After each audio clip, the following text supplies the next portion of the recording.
A Idade Média.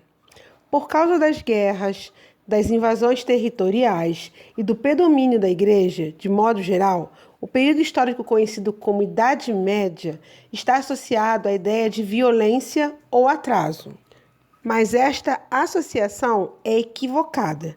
A Idade Média foi um período bastante dinâmico, marcado por inovações tecnológicas, transformações políticas e sociais e produções intelectuais. Então, nada de chamar a Idade Média de Idade das Trevas. A Idade Média corresponde a um longo período de aproximadamente 1000 anos, de 476 a 1453, dividido para fins didáticos em Alta Idade Média, dos séculos 5 ao 10, e Baixa Idade Média, dos séculos 11 ao 15. Esse termo, Idade Média, começou a ser utilizado pelos humanistas do século XV, os renascentistas, para caracterizar o período entre a Antiguidade Clássica, greco-romana, e o chamado Renascimento. Então, acompanhando aí no slide, a Idade Média foi o período de cerca de 1000 anos, que foi da queda de Roma à queda de Constantinopla, ou seja, da queda do Império Romano do Ocidente à queda do Império Romano do Oriente, do século V ao século XV. O início da Idade Média correspondeu ao gradual enfraquecimento do Império Romano, a partir do século III. Nesse período, diversos povos que viviam nas regiões fronteiriças ao Império passaram a se relacionar de modo mais próximo com os romanos. Os romanos consideravam não civilizados os germânicos e todos os povos provenientes de terras externas aos domínios do Império e que não falavam grego ou latim, e os denominavam bárbaros. Então, como foi visto na videoaula anterior, Roma caiu principalmente por causa das invasões dos povos bárbaros. Os povos germânicos. Os germânicos ou germanos, de forma geral, praticavam a agricultura e o pastoreio. Não desenvolveram escrita e habitavam terras comunitárias. O modelo de família predominante entre esses povos era o patriarcal. A autoridade do chefe da linhagem estendia-se a parentes distantes, além de escravos e órfãos. Todos deviam obediência a ele. Os aspectos culturais e religiosos dos germânicos estavam vinculados a seu espírito de guerra. A tribo era comandada pelo rei, um chefe guerreiro escolhido entre todos os homens daquela sociedade. As guerras estavam conectadas ao modo de vida dos germânicos. Então, acompanhando aí no slide, os germânicos desconheciam o estado e as cidades. Organizavam-se em tribos, nas quais o guerreiro tinha mais status social. A economia era agropecuária de subsistência. A religião era politeísta, isto é, eles adoravam vários deuses. E os guerreiros eram ligados por laços de fidelidade. Por meio de um acordo chamado comitatus, muitos guerreiros juravam fidelidade ao rei, com a condição de adquirirem parte do que foi saqueado dos adversários, em caso de vitória. Dessa forma, as guerras aumentavam a riqueza das tribos e fortaleciam os laços entre seus membros.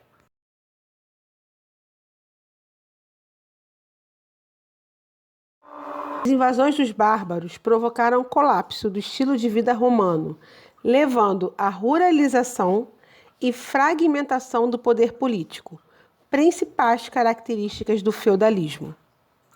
Dentre os reinos bárbaros que surgiram, destaca-se o Reino Franco, que ocupou o território da atual França.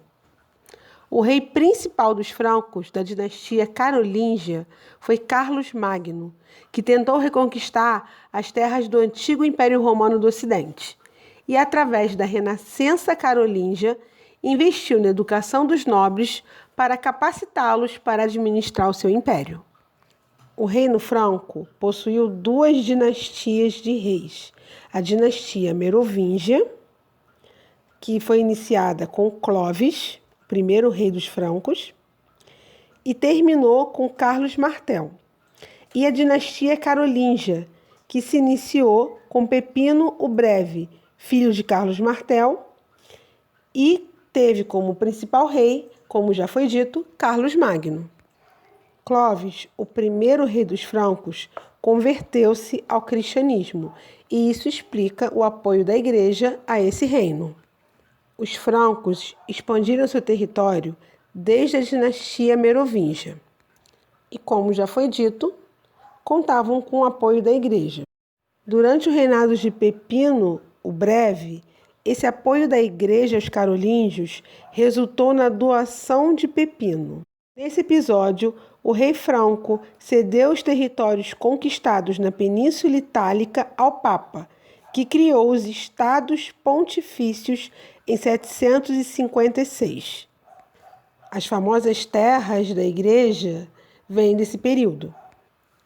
Carlos Magno, filho de Pepino Breve, ascendeu ao poder no ano de 768.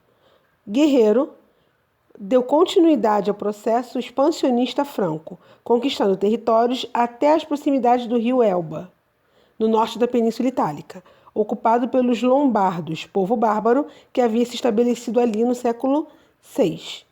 Com essa expansão militar, Carlos Magno conseguiu fortalecer a unidade política do reino franco, cristianizando os povos recém-conquistados e colocando-se como defensor da fé, defensor do papado. Por conta disso, na noite de Natal do ano 800, Carlos Magno foi coroado pelo Papa Leão III como imperador dos romanos, título que não era utilizado desde a queda de Rômulo Augusto, o último imperador romano, em 476. A coroação de Carlos Magno deu origem ao Sacro Império Romano Germânico, que existiu formalmente até 1806, portanto, século XIX. Durante o governo de Carlos Magno, houve aumento da produtividade agrícola e das atividades mercantis.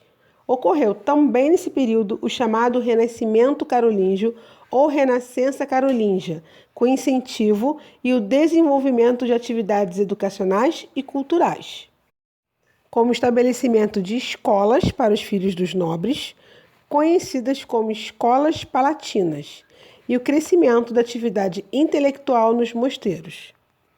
Após a morte de Carlos Magno, seu filho, Luís o Piedoso, não conseguiu manter a unidade do império. Em 840, o território franco foi dividido entre seus 3 filhos pelo Tratado de Verdun.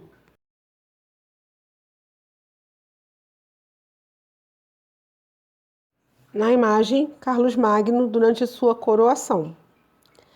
Após a morte dele, como foi dito, o seu império fragmentou-se. O feudalismo. O feudalismo foi um sistema político e econômico que se estruturou na Europa a partir do século IX e teve como principais características a ruralização. Ruralização é o contrário da urbanização. Na urbanização, a população sai do campo para ir para a cidade. Na ruralização, a população sai da cidade para ir para o campo.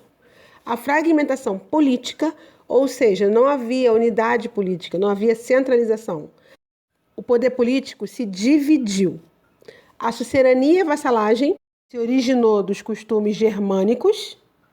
O teocentrismo, isto é, a fé como centro de todas as coisas, e o trabalho servil, a servidão.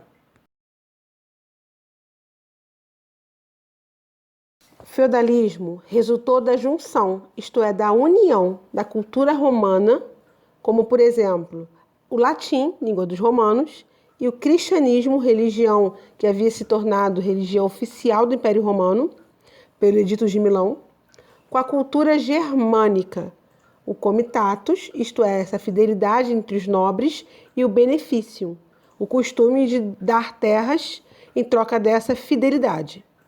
O comitatus era a ligação dos guerreiros por laços de fidelidade, e o beneficium era a concessão de terras em troca dessa fidelidade, que deu origem à sucerania e vassalagem. Assim sendo, nesse contexto, os proprietários de terras assumiram a responsabilidade pela defesa de seus domínios e de todos os que neles viviam, consolidando as relações de dependência pessoal. Uma das formas de dependência instituídas foi a vassalagem, que teve ampla difusão durante o Império Carolíngio. Derivada do comitatus, a vassalagem era um acordo de fidelidade estabelecido entre dois homens, aquele que mais precisava de amparo, o dependente, chamado de vassalo, e um senhor, o sucerano, geralmente grande proprietário de terras. Esse acordo de mutualidade era firmado em uma cerimônia marcada por dois momentos especiais: a homenagem, que era o juramento pessoal, e a investidura, o recebimento do bem. Na maioria das vezes, esse benefício, o feudo, compunha um conjunto de terras cedidas por um aristocrata a outro. Os vassalos que recebiam os feudos se tornavam senhores feudais. Com o tempo, os próprios vassalos passaram a doar benefícios a outros aristocratas e se tornaram suceranos de seus vassalos. No feudalismo, a terra era a principal riqueza e a agricultura a principal atividade econômica. Na imagem, o esquema de um feudo.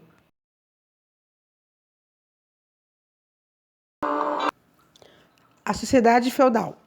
A estrutura social feudal era organizada essencialmente em 3 ordens ou estamentos: o clero, a nobreza e o campesinato.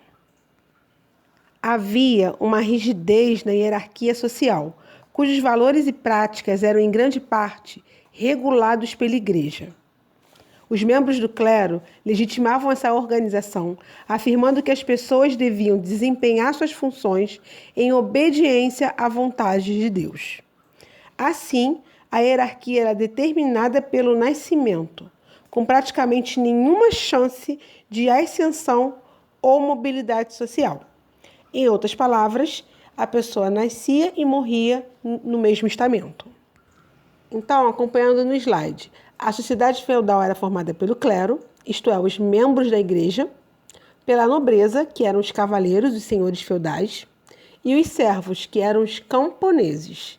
Servo não é escravo, ele é apenas preso à terra. No ideário medieval, os membros do clero, os membros da igreja, compunham um grupo que cumpria a função de intermediários entre Deus e os homens. Por esse motivo, em um período de grande fragmentação do poder político, a fé cristã era o fator de união entre os europeus. A Igreja Católica exercia grande autoridade, não apenas na vida religiosa, mas também nos negócios, na educação, na vida cotidiana e nas atividades econômicas. O batismo era o mecanismo de inserção das pessoas na sociedade. Cada ordem tinha sua função e as pessoas não se rebelavam contra essa ordem estabelecida porque acreditavam que era da vontade de Deus. O clero eram aqueles que oram, os que oravam, a nobreza, os que guerreiam, e os camponeses ou servos, os que trabalhavam.